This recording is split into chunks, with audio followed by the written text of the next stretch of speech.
In today's video, I'm giving you another episode on how you can actually use ChatGPT and Canva to create your coloring pages for your books. I don't have anything in mind that I can create, so I'm going to use ChatGPT to come up with some ideas on what type of book I want to create. So I'm just saying, I would like to create a Christmas coloring book for kids aged 4 to 8. Can you suggest what type of images? So let's see what ChatGPT is going to come up with. We've got some ideas that we can actually use, as you can see. So what you do is just look around, read around what ChatGPT has given you and choose one. So let's choose one. Yes, holiday animals. So we're going to use these holiday animals to come up with what type of animals we can use. So I just pasted back that information that ChatGPT gave us, and then it's creating an image. Oh, that's kind of quite a good image, even though it hasn't created what we want yet. But this image can be used as a book cover for this book. You see that? So if you press on that caution sign, you're going to see the prompt that ChatGPT has actually used to create this image. Copy that prompt and keep it somewhere, because we are going to use this image to create the book cover for our book. Okay, so what I'm writing now is I'm just telling ChatGPT to give me a list of some animals that we can actually use to create our Christmas coloring book for kids.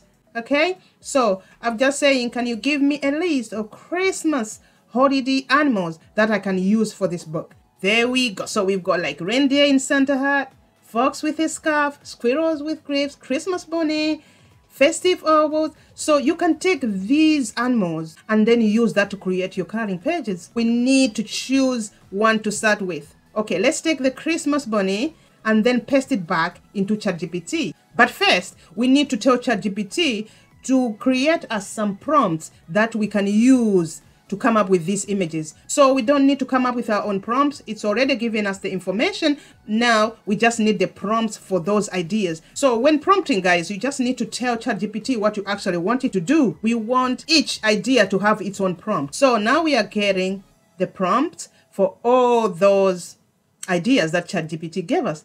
And then on your own, you can actually think of that. But if you use it this way, it's going to give you the ideas, and then you can actually add or subtract on whatever it's saying for you to come up with, good images.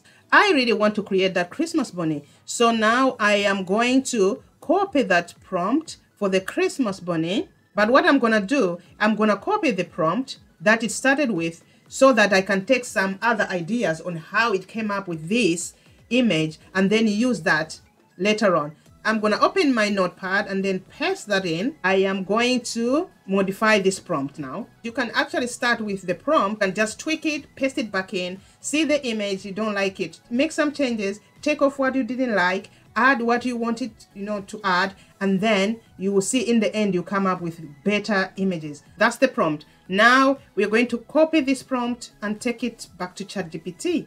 Oh, that's so pretty. I love this image. That's a cute bunny, and I'm sure that a kid 4 to 8 is gonna be in love with this image as well. Okay, now what you need to do next is go to Canva after downloading your image, create a new design. This time it's gonna be 8.5 in width and 11 inches in height. You can name the book whatever you want. Now we need to upload our pretty image of a bunny, and then you need to place it on the page. So you can just upscale it so that it can actually be a bit bigger. I'm just going to put the name of the animal that they are coloring on the left side, and then I'm going to make it so that they are able also maybe to color if they want to. If I only use the text, if I only put the text on this page, it's going to actually look bare. So I've decided to put a box where a child can actually maybe draw their own bunny. That's looking good. So if you want to add more pages, you can just duplicate this page, the back page, duplicate the same one, and then move it down to where you want it. So you can have the coloring page and then the other page. You can just rename the animal. Like now, if a squirrel, you put squirrel. If it's a cat, you put a cat. Now you've got another page. You can go back to ChatGPT. This is a bunny. What other animals did ChatGPT come up with? I've talked about the squirrel a lot. I think I'm just gonna go back to ChatGPT with you guys and then create the squirrel. If you like this video, Don't forget to thumbs up, and also if you are not subscribed yet, hit the subscribe button and the bell so that you can know whenever I post a new video on the channel. Remember, I said you should copy and keep the prompt. So we kept the prompt for this bunny. Now what we're gonna do, we're just gonna use the same prompt. Wherever there is bunny, just put squirrel on it. Download this image and then take it back to where our project is. You know, the book that we have already started, we already have another image on there. So we are going to upload the image of the squirrel and then place it on that page. When you're done with your book, you can then download the book in PDF format to upload it into KDP. So that's the process, guys. Until next time, bye-bye.